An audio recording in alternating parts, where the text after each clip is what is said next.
Sampurasun. Terima kasih atas waktu dan kesempatannya yang saya hormati, yang saya muliakan di depan itu yakse dengan yang mulia Kang Ras, lalu Guru Dharma sudah datang, terima kasih kesempatan waktunya.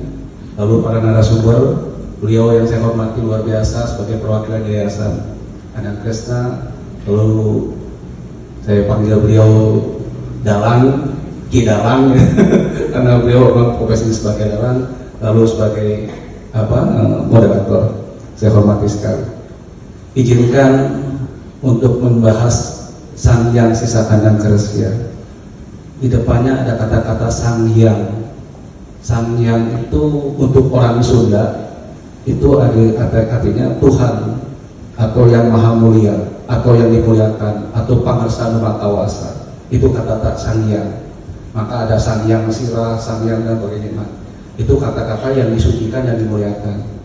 Lalu Sang Hyang Sisa Kandang Keresya seperti tadi disampaikan oleh Kang Mas Ras di awal, bahwa Guruji membahas ini semua, bagaimana seorang resi hadir dalam setiap profesi, doktor, insinyur dan sebagainya. Dalang juga harus jadi sebagai orang resi. Resi itu apa? Yang menjalankan Trikaya Parisuda. Trikaya Parisuda, suci pikiran, perkataan, perbuatan. Semua profesi harus menjalankan Trikaya Parisuda, suci pikiran, perkataan, perbuatan. Jadi dokter dia nggak boleh artinya semata-mata hanya orientasinya adalah uang dan uang, transaksional, nggak boleh gitu. Bagaimana suci pikiran, perkataan, perbuatan dari seorang dokter? Bagaimana dia membangun, insinyur ini membangun bangunan ini dengan Trikaya Parisudanya? Maka wajar kalau ini menjadi manusia yang visioner, karena Trikaya Parisuda tidak pernah lekang oleh waktu.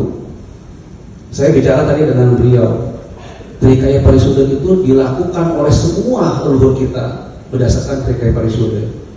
Tadi yang moderator sampaikan, jangan buang air sembarangan. Itu tidak mungkin ditulis kalau tidak tergesa-gesa. Sang Hyang Sisa Kandang Keresya ini adalah catatan buku 500 tahun yang lalu, di mana degradasi moral sudah terjadi. Kita sepakati di sana. 500 tahun yang lalu degradasi moral sudah terjadi, dan identitas bangsa kita akan hilang. Buktinya sekarang tidak ada lagi identitas bangsa kita, gitu. Karena identitas bangsa adalah budaya. Budaya suatu bangsa adalah identitasnya. Hilangnya suatu budaya, maka hilang identitas bangsa itu. Nah, bangsa kita tidak ada identitasnya sekarang. Maaf, ini kita bicara padanya. Sedangkan bangganya mereka, masyarakat Indonesia, kepada budaya orang lain, budaya K-pop, Korea dan sebagainya. Sedangkan budaya bangsanya sendiri tidak berani mereka menunjukkan identitasnya. Kenapa? Karena mereka krisis. Nah, tadi disampaikan orang-orang yang sudah meninggal dulu kemarin lagi lahir sekarang. Nah, lahirnya itu mereka akhirnya memberontak. Ini bukan budaya saya, ini bukan bangsa saya, ini bukan bahasa saya. Nah, makanya ada satu pahlawan lagi janji 500 tahun lagi akan terjadi. Ini 500 tahun kemudian ditagih nih kita semua sebagai generasi muda untuk mengembalikan budayanya kembali. Sekali lagi, ini hanya mengingatkan siksa kandang Sang Hyang Sisa Kandang Keresya di poin kata-kata Sang Hyang. Artinya ini kitab suci, the holy book. Holy book untuk siapa? Untuk orang Sunda. Orang Sunda itu bukan suku. Sunda itu adalah ageman atau ajaran di kuku Sunda. Nah, dalam Sisa Kandang Keresya ini katakan sekali bahwa ada bakta-bakta siwa, ada murid-murid siwa. Lalu di mana wujudnya adalah Karamaan Keresian Karatuan. Karamaan Keresian Karatuan itu adanya di mana? Adanya di Bali. Rama Resi Ratu. Ida bicara berkali-kali. Rama adalah wujud Tuhan dalam diri manusia. Percikan Tuhan dalam diri manusia itulah Sang Rama. Resi, bagaimana dia mensucikan terus Sang Rama ini. Wujud suci manusia dalam diri Tuhan itu disucikan dengan upacara, dengan sebagainya. Resi tugasnya. Lalu tugasnya resi apa? Mendengar suara Rama, suara Tuhan dalam diri manusia, untuk menyampaikan kepada Ratu. Ratu itu pemerintah. Jadi resi adalah penyambung antara Rama dan Ratu. Itu manifestasi dari Sang Hyang Sisa Kandang Karasya. Bagaimana seorang insinyur, dokter, hukum dan sebagainya, suci pikiran, perkataan, perbuatan, tidak ada transaksi di situ. Tidak boleh seorang resi, maaf nih, kumpulan anggota DPR kan semua resi itu, orang-orang pintar, tetapi tidak memaknai jiwa keresiannya.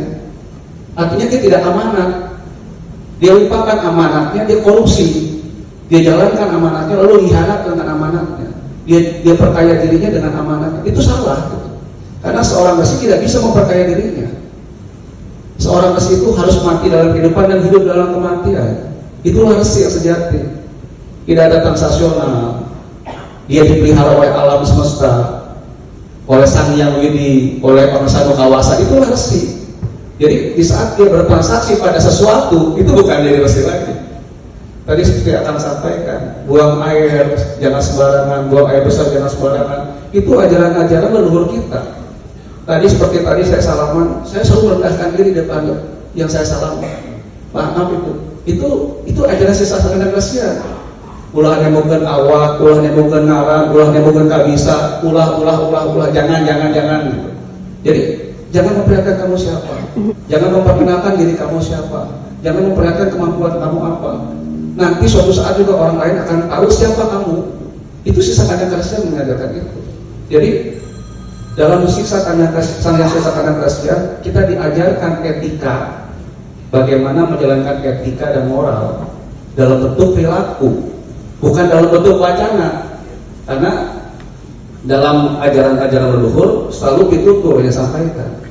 Nah pitutur ini kan sudah langka. Suatu contoh, kita mau pergi nih, panasin mesin dulu mobil kan gitu. Tapi kan itu sudah tidak terjadi sekarang. Terang gitu. Ketemu sama orang tua, salaman, pamit, cuma gitu aja.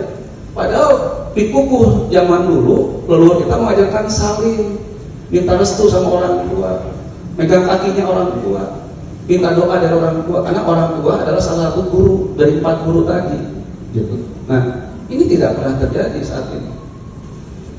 Kepada orang tua seperti musuh, kepada tetangga seperti sahabat. Ini kebolak-balik nih anak-anak zaman sekarang mah. Jadi kalau orang tuanya membesarkan dia dari kecil sampai besar, itu biayanya kan sudah berapa ratus juta, mungkin miliar.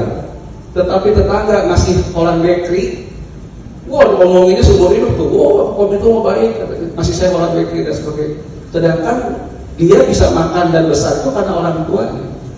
Nah, hal-hal kecil seperti ini yang harus dikembalikan dalam Sang Hyang Sisa Kandang Karasya. Dalam bentuk apa? Aktual. Bagaimana seorang resi menjalankan Sang Hyang Sisa Kandang Karasya. Tadi beliau sampaikan, kenapa Sisa Kandang Karasya adanya di Bali? Beberapa kali saya mengatakan, semua ajaran leluhur Nusantara ada di Bali. Maka Sang Hyang Sisa Kandang Karasya hari ini dibahas di Bali. Tepuk tangan buat kita semangat di sana.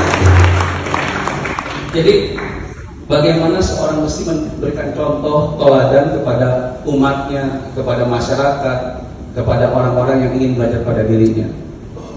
Sangat naif kalau kita hanya lip service, tidak ada transaksi, ternyata kita bertransaksi. Ya kan kita bicara apa adanya. Sekali lagi, semua di Bali transaksional, tidak ada yang free, blokat, bayar, semua bayar. Di Bali mah nggak ada yang gratis gitu. Sedangkan segala sesuatu kan Tuhan yang memberikan itu. Blessing water dari Tuhan, bunganya dari Tuhan. Bayangkan apa yang kita ciptakan, nggak ada. Maka saya mengatakan berkali-kali, manusia itu hanya punya kesombongan. Tidak ada kemampuan untuk menciptakan sesuatu, gitu. AI atau artificial intelligence itu diciptakan oleh manusia, dan manusia buatan Tuhan juga. Sekali lagi, apapun yang ada di dunia ini adalah semata-mata Tuhan. Maka tadi Guruji sampaikan sangat tepat bahwa Tuhan hadir dalam segala bentuk, tanaman, binatang dan sebagainya. Jadi sekali lagi itu yang ingin saya sampaikan. Om Santi Om Atur Nuhun Rahayu.